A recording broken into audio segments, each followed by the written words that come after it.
আপোনালোকে যদি ঘৰতে এখন ইলেক্ট্ৰিক কাৰ বনায় মানে নিজৰ বাচ্চা বা নিজৰ কাৰণেও যদি আপোনালোকে এখন ইলেক্ট্ৰিক কাৰ বনায় কিমান পইচা খৰচ হ'ব আপোনালোকে জানেনে হয়তো আপোনালোকে ভাবি আছে 1,50,000 20,000 মই কলো 10,000 নহয় হয় মই আপোনালোকক চাওক এই যিখন গাড়ী আপোনালোকে দেখা পাই আছে এইখন চাওক কি ধুনীয়াকৈ গাড়ীখন চলি আছে এয়া এই গাড়ীখন বনাওঁতে কিমান পইচা খৰচ হৈছে আপোনালোকে জানেনে মই আপোনালোকক জনাই দি আছো কিমান খৰচ হৈছে সকলোখিনি ডাটা সেট আপোনালোকক দেখুৱাই দিম এটা এটা বস্তু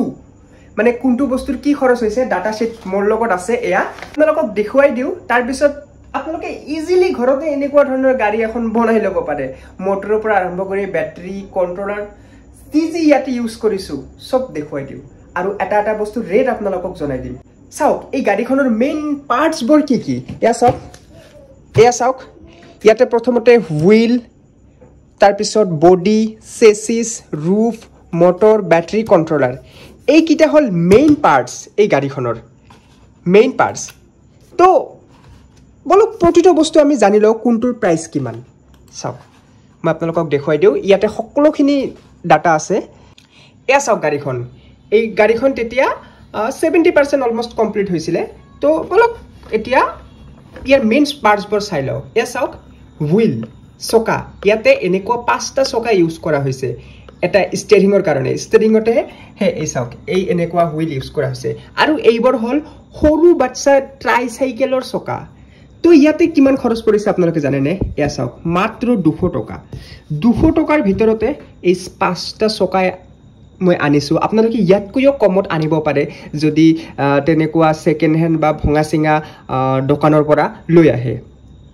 সো নেক্সট বডি চাওক ইয়াতে কি বডি কিহেৰে বনোৱা হৈছে চাওক এই যিবোৰ আছে এইবোৰ উড আৰু বাহিৰৰ যিখিনি ইয়াতে শীট ব্যৱহাৰ কৰা হৈছে থাৰ্মোকল তো ইয়াতে কিমানটা থাৰ্মোকল ইয়াতে 4টা থাৰ্মোকলৰ প্ৰয়োজন 4টা থাৰ্মোকল বক্সৰ প্ৰয়োজন হৈছে এটা 40 টকাকে আৰু 4টাৰ দাম পৰিছে 160 এতিয়া আহু চেচিসখন আপোনালোকক মই প্ৰথমতে দেখুৱাই দিও ইয়াতে যিখন চেচিস ব্যৱহাৰ কৰা হৈছে কমপ্লিটলি উডেন কাঠেৰে বনোৱা হৈছে ইয়াতে দুটা এনেকুৱা শীট দিয়া আছে তাৰ পিছত এনেকে দি আছে আৰু এই গোটেখিনি চেচিসত কিমান খৰচা পৰিছে ইয়া চাওক মাত্ৰ 850 টকাৰ ইয়াতে আমাৰ কাঠৰ প্ৰয়োজন হৈছে তো আপোনালোকে ইয়াতকৈও কমত বা আপোনালোকক যদি হেভি চেচিস লাগে ইয়াতকৈ ওপৰতে মানে এইখিনি প্ৰাইস ৰেঞ্জৰ ভিতৰতে চেচিসখিনি গোটেখিনি বনাই ল'ব পাৰে তো তাৰ পিছত ৰুফখন আপোনালোকক দেখুৱাই দিও মই এয়া চাওক এইখন এখন প্লাইউড হয় তাৰ পিছত এইখন কালাৰস কৰা হৈছে বাৰু যাতে পানী পৰিলে নষ্ট নহয় তো এই প্লাইউডখন ইয়াতে 150 ত মই কিনি আনিছিলো তো গোটেখিনি লাষ্টত ক্যালকুলেট কৰিম কিমান হয় তাৰ প্ৰথমতে এটা বস্তুৰ মই আপোনালোকক দেখুৱাইছো এতিয়া আহো মেইন বস্তু মটৰৰ ইয়াতে কি মটৰ ব্যৱহাৰ কৰা হৈছে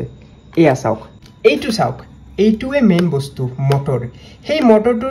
হল 24 ভোল্ট ডিসি মটৰ আৰু ইয়াৰ দাম হল 3500 3500 টকাৰ ভিতৰতে আপোনালোকে এনেকুৱা ধৰণৰ মটৰ এটা পাৱাৰফুল মটৰ পাই যাব আৰু তাৰ পিছত ব্যাটাৰী চাওক ইয়াতে মই এইবোৰ ব্যাটাৰী ইউজ কৰিছিলো বাইকৰ পুৰণা ব্যাটাৰী ইয়াতে চাওক দুটা ব্যাটাৰী টেষ্টিংৰ কাৰণে লৈছিলো কিন্তু টোটাল পেক আছিল 4টা অলপ মানে বেকআপও লাগিব ন তো ইয়াতে মই 4টা ব্যাটাৰী বিশ্বাস কৰক 500 টকাতে আনিছিলো কাৰণ এইবোৰ সেকেন্ড হ্যান্ড হয় আৰু তো পুৰণা গ্যাৰেজত আপোনালোকে এনেকুৱা ধৰণৰ ব্যাটাৰী 4টা 500 বা 1000 টকাই ধৰি লওক এনেকুৱা ৰেঞ্জৰ ভিতৰত পাই যাব ধুনিয়াকৈ কন্ডিশনৰ ওপৰত ডিপেন্ড কৰি তাৰ পিছত ইয়াতে এটা কন্ট্ৰোলাৰ লগোৱা আছে কন্ট্ৰোলাৰ বুলি ক'লে এই গাড়ীখনত এটা কন্ট্ৰোলাৰ লগোৱা আছে মানে ব্যাটাৰীয়ে যত ইনপুট দিয়ে আৰু কন্ট্ৰোলাৰে যত মটৰক পাৱাৰ দিয়ে আৰু ৰিভাৰ্সত যোৱাৰ কাৰণে বা সকলোখিনিৰ এটা মিলি এটা কন্ট্ৰোলাৰ বনোৱা হৈছে আৰু এই কন্ট্ৰোলাৰটোৰ দাম হল 400 টকা মাত্ৰ 400 টকা সো এইখিনি বস্তুৱে ব্যৱহাৰ কৰা হৈছিল এই ধুনিয়া গাড়ীখন বনোৱাৰ কাৰণে দেখিছেনে আপোনালোকে কি ধুনিয়াকৈ চলি আছে তো বলক আমি এটা ক্যালকুলেট কৰি লও কিমান খৰচা হৈছে এই গাড়ীখন বনোৱাতে তো ক্যালকুলেটৰটো ওলাই লও সো ইয়া চাব প্ৰথমতে 200 plus 160 plus 850 plus 150 plus 3500 plus 500 plus 400 আৰু এক্সট্ৰা ধৰি লওক 1000 টকা এটা গৈছে তাৰ হোক বা কিছুমান সুইচ হোক এইবোৰ ধৰক 1000 টকা গৈছে 1000 টকা তো এয়া চাওক এখন কাৰ বনোৱাৰ বাজেট মাত্ৰ ৬৭৬০ টকাত মানে এনেকুৱা আৰু এপ্ৰক্স ধৰি ৰাখক অলপ কম বেছি হ'ব এইখিনি টকাৰ ভিতৰত আপোনালোকে এনেকুৱা এখন গাড়ী বনাব পাই আছে তো কেনেকুৱা লাগিছে আপোনালোকক গাড়ীখন মোক কমেন্ট কৰি জনাব তো আপোনালোকৰ যদি নিজৰ বাচ্চাৰ কাৰণে এনেকুৱা এখন গাড়ী বনাই দিব বিচাৰে তো আপোনালোকে 10,000 ৰ ভিতৰতে ইমান ধুনীয়া এখন গাড়ী বনাই দিব পাৰে তো গম পালে আপোনালোকক মই এস্টিমেট ইয়াতে যিখিনি খৰচ হয় সেইখিনি মই আইডিয়া আপোনালোকক দি দিলো বাকি যিমানখিনি ইয়াতে টেকনিক্যাল যিখিনি মানে বস্তু আছে যেনেকৈ ধৰক মটৰ কন্ট্ৰোলাৰ এইখিনি বস্তু যদি আপোনালোকে অধিক জানিব বিচাৰে এইখিনি বস্তুৰ বিষয়ে মোক কমেন্ট কৰিব মই এটা ইয়াৰ কাৰণে ডেডিকেটেড ভিডিও বনাই দিম কাৰণ ইয়াৰ গোটেইখিনি গাড়ীখনটো ধৰক 3 বছৰ আগত বনাইছো তো গাড়ীখন ধৰক অকমান কন্ডিশন বেয়া হৈ আছে যদিও বাট পাৰ্টস খিনি খুলি মিলি আপোনালোকক মই গোটেইখিনি এটা বস্তু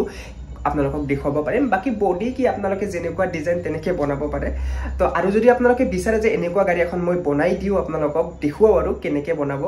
তো মোক কমেন্ট কৰিব মই ট্ৰাই কৰিম বনাব সো আজিলৈ ইমানে কেনেকুৱা লাগিছে ভিডিওটো মোক কমেন্ট কৰি জনাব আৰু এনেকুৱা ধৰণৰ ভিডিও অসমীয়াতে চোৱাৰ কাৰণে চেনেলটো সাবস্ক্ৰাইব কৰি ৰাখিব